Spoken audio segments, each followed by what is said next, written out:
અહીંયા જે આગળ બેઠા છે ને એ લોકોને જ અનામતપત્ર મળવાના છે. છેક ત્યાં બેઠા છે, આ બાજુ બેઠા છે, એ લોકોને આપવાના નથી લાગતા. એ લોકોને ખુશી ઓછી હોય એવું દેખાઈ રહ્યું છે.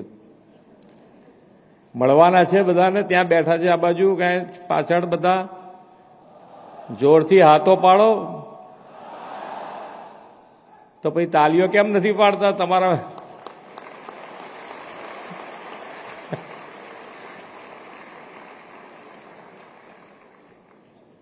તમારામાંથી કોઈક મિત્ર એ તો જે તમે જુઓ અહીંયા આગળ આવ્યા તારે તમે બધા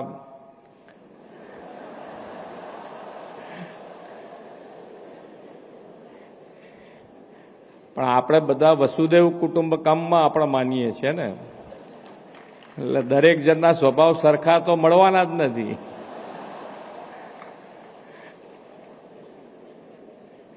એટલે તમે જે બધા છો, તમારે તો કેટલા બધા લોકોનું 7 કરોડ ગુજરાતીઓના કામ કરવા માટે તમે સિલેક્ટ કર્યા છો. એટલે દરેક જણને કેટલી ધીરજ ને ધૈર્ય રાખવું પડે વિચારી લેજો. અહીંયા તો અમે કેટલા જણને બોલાયા હતા? 21 જણમાં તમે આગા પાછા થઈ જાઓ તો પછી ચાલો. ગુજરાત ગૌણ સેવા પસંદગી મંડળ દ્વારા સરકારશ્રીના વિવિધ વિભાગોમાં પસંદગી પામેલ 4473 ઉમેદવારોને નિમણૂક પત્ર એનાયત સમારોહમાં આપણી સૌની સાથે મંચ ઉપર ઉપસ્થિત મારા સાથી નાયબ મુખ્યમંત્રી શ્રી હર્ષભાઈ સંઘવી, મારા સાથી મંત્રી શ્રી જીતુભાઈ વાઘાણી, શ્રી અર્જુનભાઈ મોઢવાડિયા, શ્રી રમણભાઈ સોલંકી, ગાંધીનગર મહાનગરપાલિકાના મેયર શ્રીમતી મીરાબેન પટેલ, મુખ્ય સચિવ શ્રી મનોજકુમાર દાસ, સામાન્ય વહીવટ વિભાગના અધિક મુખ્ય સચિવ શ્રીમતી સુનૈના તોમર, મહેસૂલ વિભાગના અધિક મુખ્ય સચિવ શ્રીમતી જયંતિ રવિ, ગુજરાત ગૌણ સેવા પસંદગી મંડળના ચેરમેન શ્રી તુષારભાઈ ધોળકિયા, આમંત્રિત સર્વે મહાનુભાવો, પ્રેસ મીડિયાના મિત્રો, સૌને મારા નમસ્કાર. આપણા યશસ્વી વડાપ્રધાન શ્રી નરેન્દ્રભાઈ મોદીએ જેને ડેમોગ્રાફિક ડિવિડન્ડ કહી છે, તેવી યુવા શક્તિ માટે આજે આનંદનો અવસર છે.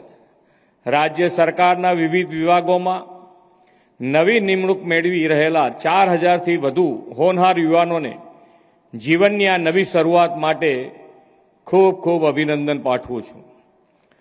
અખંડ ભારતના શિલ્પી લોહ પુરુષ સરદાર વલ્લભભાઈ પટેલની 150મી જન્મજયંતિ વર્ષમાં તમને સૌને સરકારમાં જોડાઈને લોકોની સેવાની તક મળી છે. સરદાર સાહેબે આઝાદી પછી દેશની વહીવટી પદ્ધતિના આર્કિટેક્ટ તરીકે ગુડ ગવર્નન્સ માટે અમૂલ્ય યોગદાન આપ્યું છે.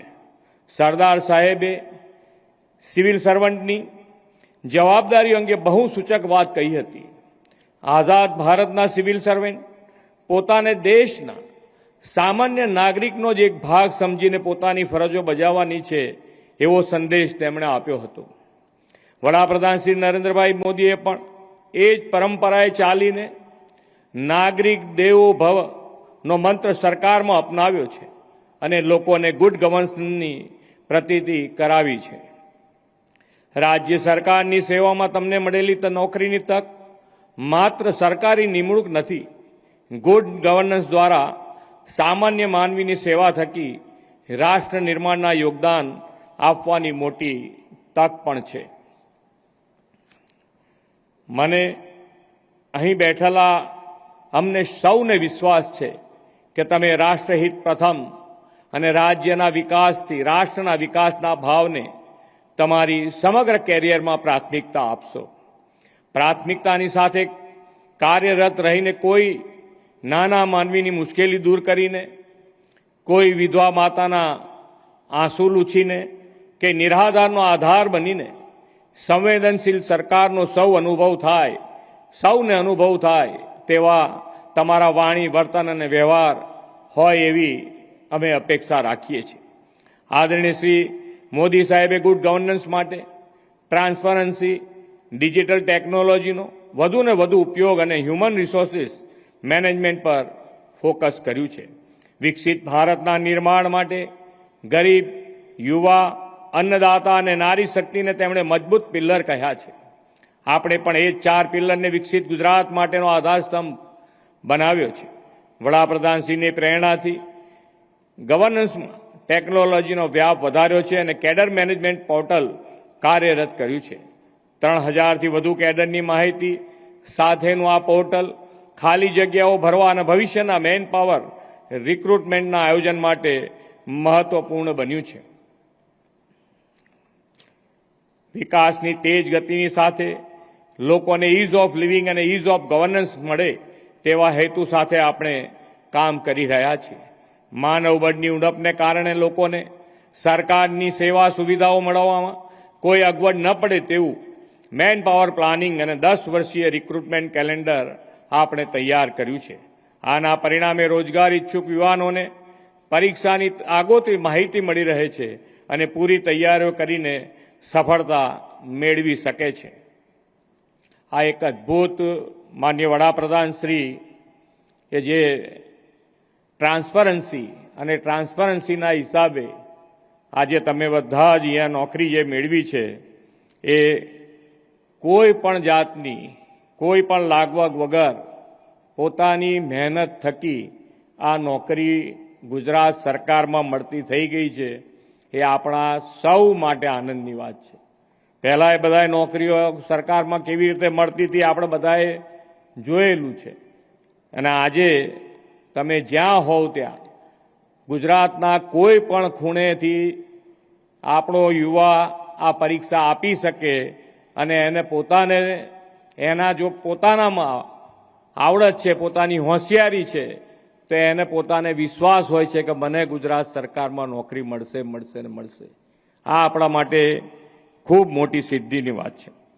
વડાપ્રધાનશ્રીના નેતૃત્વમાં દેશના યુવાનો માટે સરકારી નોકરીઓ ઉપરાંત ખાનગી જાહેર ક્ષેત્રોમાં પણ હર હાથ કો કામ, હર કામ કા સન્માનનો ધ્યેય સાકાર કરવા રોજગારના અવસરો ખુલ્યા છે.